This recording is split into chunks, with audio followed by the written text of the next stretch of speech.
Welcome to episode number 5, and I'm going to focus in this episode on understanding the roots of substance abuse and addiction. And once again, as I always say, we keep on focusing on alcohol abuse. If we look at the roots of alcoholism, we need to understand there are 3 different types of roots. Environmental roots that we focus in the first episode on, then biological roots like genetics that will play a role, and then also emotional roots. And I'm going to focus today in particular on the emotional roots of substance abuse. Where did it start and how did it start? And the way I'm going to do it today is to focus on the emotional needs of every human being, and when these needs are not being met, if it's unmet, it's going to cause a void in their lives.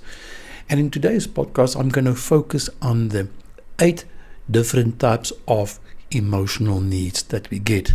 Number 1, the need for security, then the need for love and connection, then followed up by the need for affection, the need for autonomy and control, and the need for purpose and meaning. And the 5th need, purpose and meaning. Number 6 is the sense of belonging. And the 7th need is the need for competence and achievement. And then final need is the need for validation. Now, these are the 8 emotional needs that every human being has, and it needs to be fulfilled in order for us to be a fulfilled being, a happy person. Now, let me share with you the structure of today's webinar, how it's going to look like.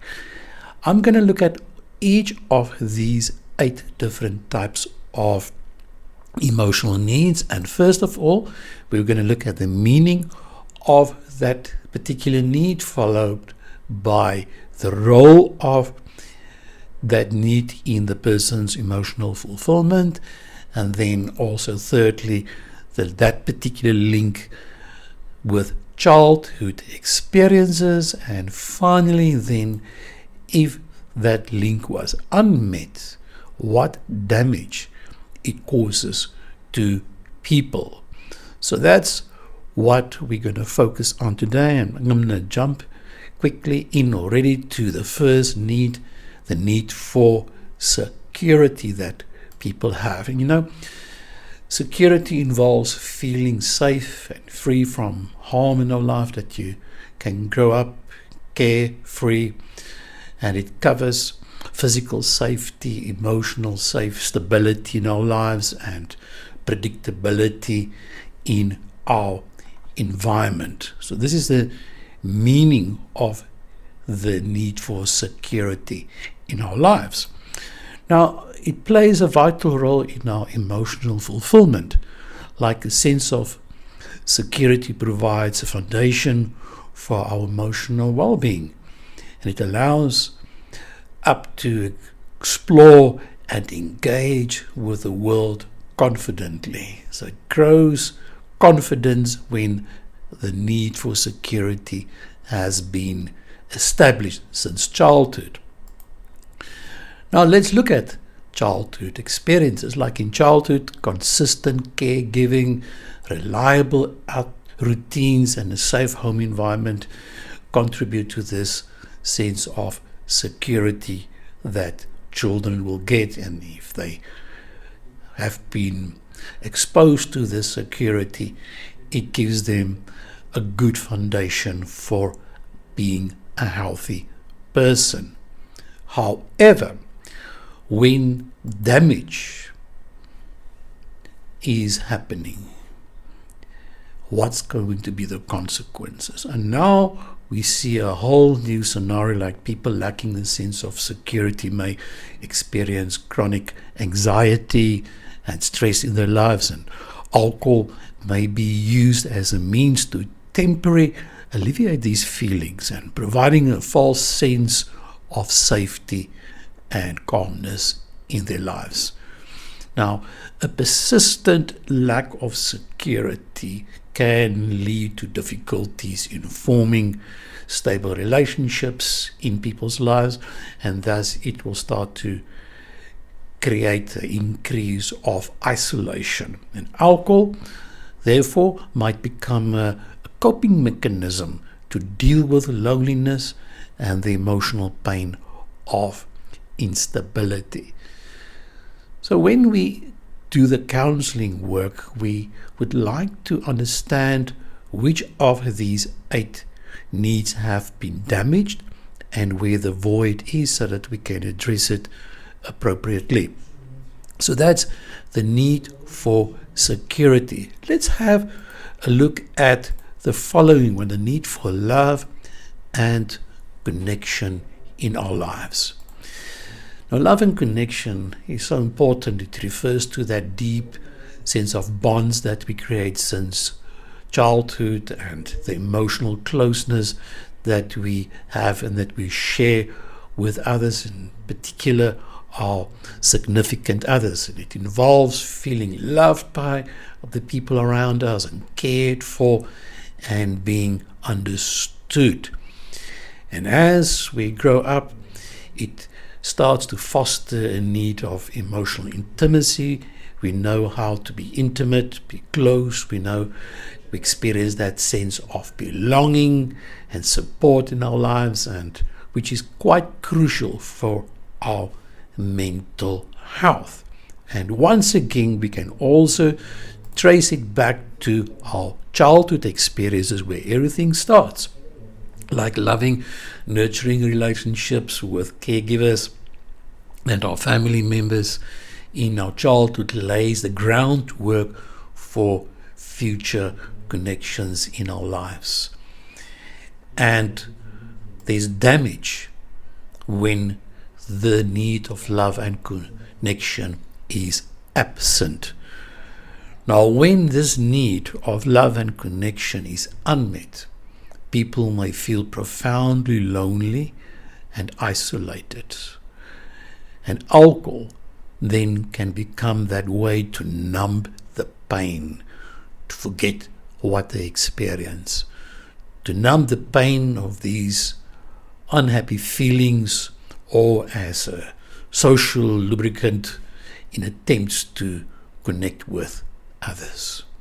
Then also what will happen is that they create attachment issues, and unresolved attachment issues since childhood can lead to emotional distress and difficulties in people's relationships. And what happens then? Alcohol might be used to self-medicate people when they experience these attachment-related anxieties and to escape from emotional pain in their lives. So we see also in rehabilitation that when a person comes for treatment, there's a lot of disconnection, a lack of self-awareness, and part of our treatment is to teach the person, to make them aware of the power of mindfulness, how important it is to be aware, to become connected towards oneself, so that the healing can start. The next need is the need for affection, and affection involves the expression of love and care through physical touch and verbal affirmations and the act of kindness that we experience in our lives. We all need it. When a baby is born, the baby wants to have the touch of the mother in order to have healthy connections going forward. So affection is very important in a child's life.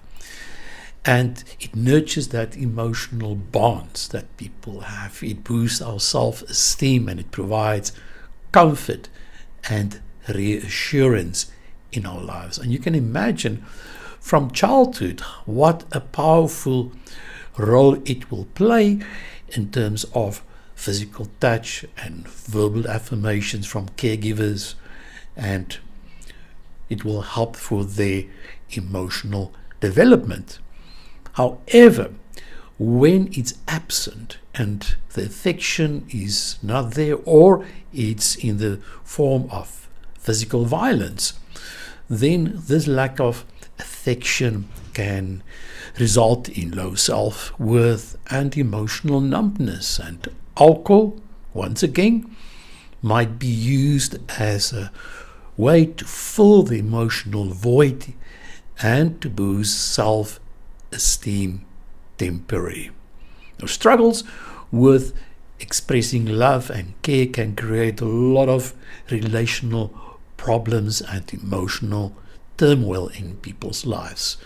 Now, alcohol might be turned to as a way to escape from these relational difficulties and emotional discomfort. And many times we see people battling with alcoholism. They don't know how to express love. They don't know how to receive love because they've been unaware, they've been never exposed to what true and healthy affection means and entails. Let's look at the next emotional need, the need for autonomy and control in our lives. The need for autonomy and control has got to do with having a sense of independence and the ability to make choices that affect one's life.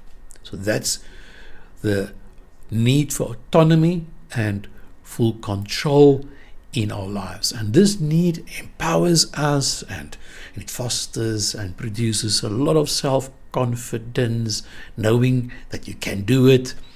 It promotes responsibility, and it also enhances personal growth in our lives.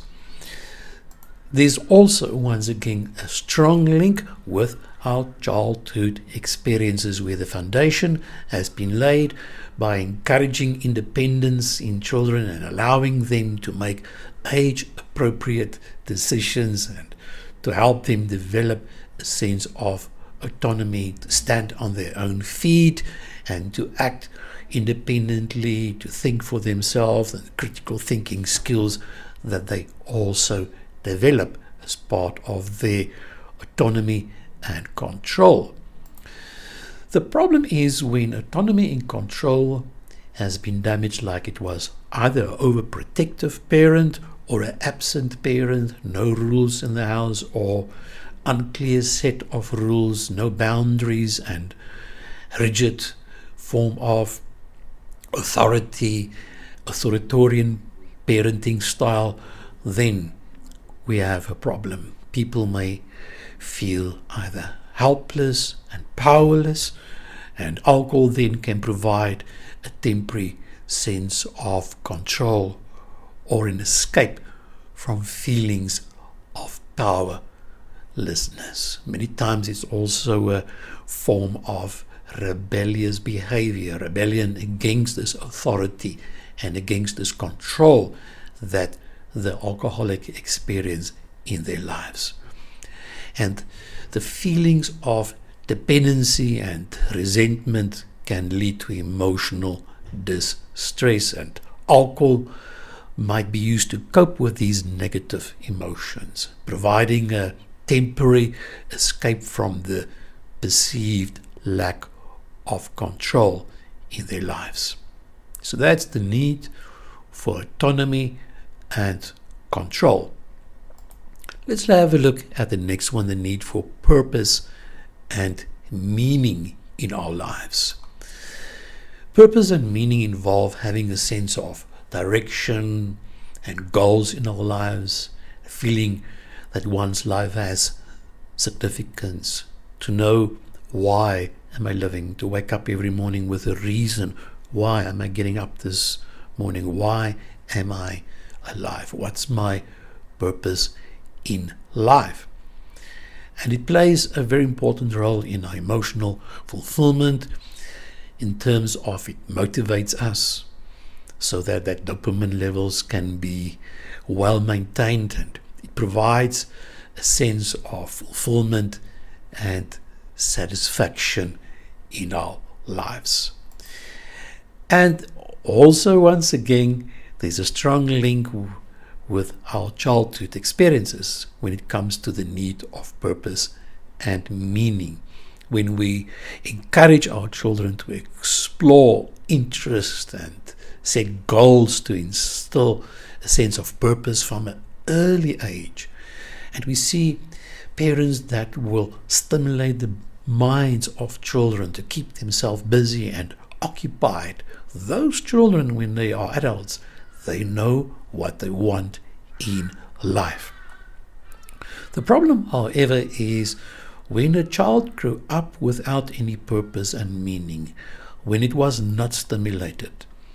Now we see the person feeling lost and unmotivated, and a lack of purpose and meaning can leave people feeling lost and totally unmotivated. They don't know where they need to go in their lives. And therefore, alcohol might be used as a means to escape from these existential feelings and to artificially boost their mood and motivation. And even if it's just for a short while, temporary, they escape, and then they don't have to think about what's the purpose of living. Many people start to drink because they gave up on themselves, they gave up on life, they don't care about life anymore. And that's why we call it the existential crisis. Experiencing existential crisis can cause significant emotional turmoil in a person's life. And alcohol can be used as a coping mechanism to deal with this confusion and the stress associated with a lack of purpose in their lives. And once again, when a person arrives at rehabilitation, it's so important for us to help them to find a reason for living, to find the reason for why am I getting up in the morning. Where do I want to go with my life? And to have the vision board as a fantastic tool ready to use so that they can dream and start thinking about where they would like to be in a year from now on, in 2 years from now on. And to set the vision very clear, where are they going with their life? Because this is part of the science of recovery, when you have a sense of purpose. The next one is a need for a sense of belonging. This sense of belonging involves feeling accepted, needed. You are included in a group of people, in a family, in a tribe, in a community. You know you belong there. You're part of a group. And it helps with your emotional fulfillment by means of belonging. Somewhere you get support, there's a shared identity and a sense of community, attachment, connection, which is so vital for your emotional health. Many times people battling with a sense of belonging is because there's issues of abandonment in their lives that they suffered from. And this abandonment issues leads later on, as I said previously, to attachment issues, trust issues, commitment issues, jealousy issues, and also possessiveness. And they don't know how to express their love, and they don't know because they have no experience of where they belong in the bigger community. So let's have a look then at this aspect of the sense of belonging and how it works. Let's just take it back to childhood experiences and positive interactions with family and peers and community during childhood fosters that sense of belonging. It's a foundation that you set down there, and to make sure that that child knows where they fit in the world. I've met so many people who battle with alcoholism, they don't know where they fit. They feel totally, absolutely lost. And the more they start to abuse alcohol, the more they are disconnected from their loved ones, and the less this issue of connection is there, and they don't know where they belong. And without the sense of belonging, people might feel alienated, they feel rejected, and they don't know where they fit in. Alcohol might become a way to numb the pain of these feelings, or to fit in with a social group, even if it's like a lower class, if I can use that word. There, where they sit in the tavern or in the bar, they will associate it with a lower class of people where they have now compromised on their values, because still the need for a sense of belonging is present. And social anxiety stemming from a lack of belonging can lead that to the fact that people can use alcohol as a way to feel more comfortable and being accepted in social situations. And I've seen so many people, that's how they start with the journey of alcoholism. Everybody's doing it in the army or in the police or wherever, in the working environment. All the buddies, everybody is drinking. And I want to belong, part of it. I don't want to be excluded. And this is many times how the journey of alcoholism started. And now that everybody's drinking, they feel accepted in those social situations in their lives. The need for competence and achievement is the next emotional need that will establish a good childhood experience in our lives. Okay, the need of competence is so powerful that you need to feel competent. You need to feel you are worthy, you are clever, you're intelligent, that you can do it. And competency has got to do with a child who's been validated since young, and that you know that you are able to do it, and you get your parents to encourage you and to motivate you and to praise you that you can do it, that you are capable of achieving. And when a person is not getting that kind of validation, they feel they're not good enough. Let me give you the example of a person battling with alcohol. Many times they've got issues with their parents, like an alcoholic male having an issue with his father, never been good enough. Whatever he tried was never good enough. So that's the issue of competency, and to feel that you are worthy. And the need of childhood experience linked to this competence achievement is when they get encouragement and recognition for efforts and achievement, and that can help them to develop that sense of competence. Yes, son, you're good enough. Daughter, you're pretty, you're beautiful. I'm proud of you. Well done with your, even if it was not an A or a B, but dad, mum is proud of your good performance. But if it's not there, that lack of competence and achievement can really result in feelings of inadequacy, low self-esteem, and reluctance to take on challenges. And then they don't believe in themselves. They don't have that discipline in their lives. And the lack of competence and achievement can result in absolute low feelings of inadequacy. And alcohol, then, once again, might be used as a means to temporarily boost confidence and to escape from feelings of failure in their lives. And persistent low self-esteem can absolutely eventually lead to emotional pain. Alcohol, therefore, can be use then, and people turn to alcohol as a way to cope with these negative self-perceptions and just to momentarily feel more capable.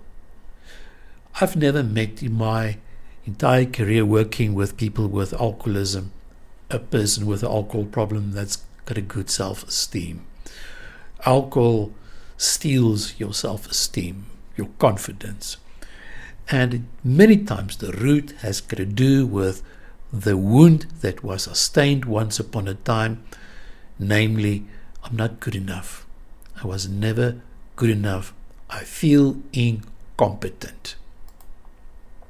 The next emotional need is the need for validation. Validation involves having your feelings, your thoughts, and your experiences acknowledged and respected by others. When a child comes home in the afternoon and tell the parents what happened today, the ups and the downs, and the parent just listen. What happens? This need for validation is then being met, and the child feel being heard by the parent. And when there's validation, the person knows I can be building my self-esteem, my self-worth, emotional stability is then also assured, and it fosters just healthy relationships. The more you validate a child, the stronger you build that child's esteem, and the better the chances of having an adult one day with strong emotional stability in their lives. And once again, let's link it up with childhood experiences. By validating a child's emotions and experience, help them to feel I'm being understood. My parents understand me. My dad understands me. They value me. And that promotes a sense of emotional development. However, if it's absent, if the parent did not give the child validation, if it was a critical parent, for instance, or absent parent, now we have a problem. This need has been unmet, and subsequently people may struggle with self-doubt in their lives. And here again, alcohol might be used to quiet these doubts and to feel temporarily validated. And feeling invisible and unacknowledged can really cause significant emotional distress in a person's life. And alcohol might be used as a means to escape from these feelings and to create a false sense of being seen and appreciated. Now we see the person is developing almost like a pseudo-personality, and they become more and more disconnected from themselves, and they don't know who they are. And once again, during the process of treatment, we need to help the person to feel integrated, to be reconnected with themselves, to understand who am I? What is my identity? Because alcohol abuse strips a person from the sense of identity. The need of validation starts from childhood. But in the process of recovery, we also need to teach the person the skill of self-validation, and not to wait the whole time later on in life for other people to validate you. You can also validate your own feelings, namely, I'm not happy now, I'm tired now, I'm not okay now, and you've got the right to feel the way you do. You acknowledge your feelings.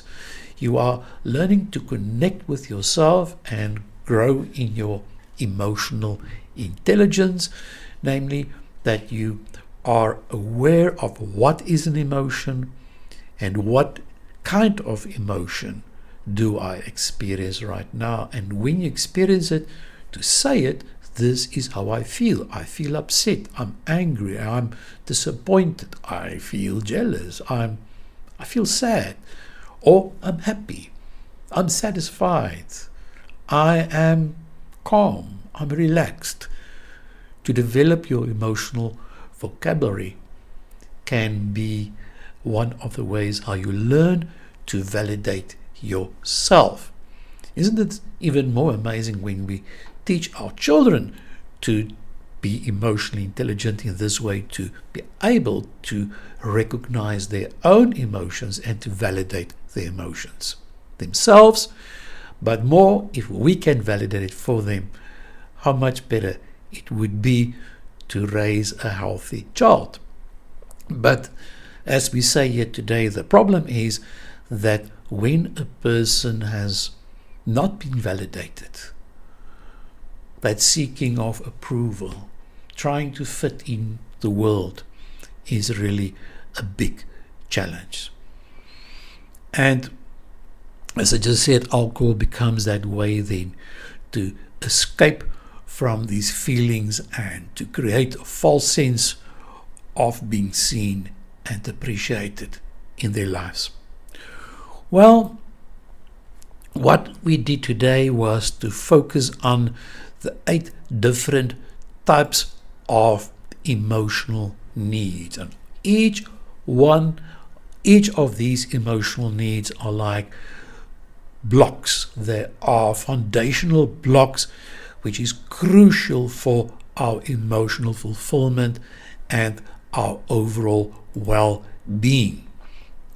But what we also realized today, that when these needs have been unmet, the resulting emotional distress can lead people to seek solace in alcohol, risking abuse and potential alcoholism. All it needs is just that dominant or latent gene that's waiting there to be connected to the unmet emotional need.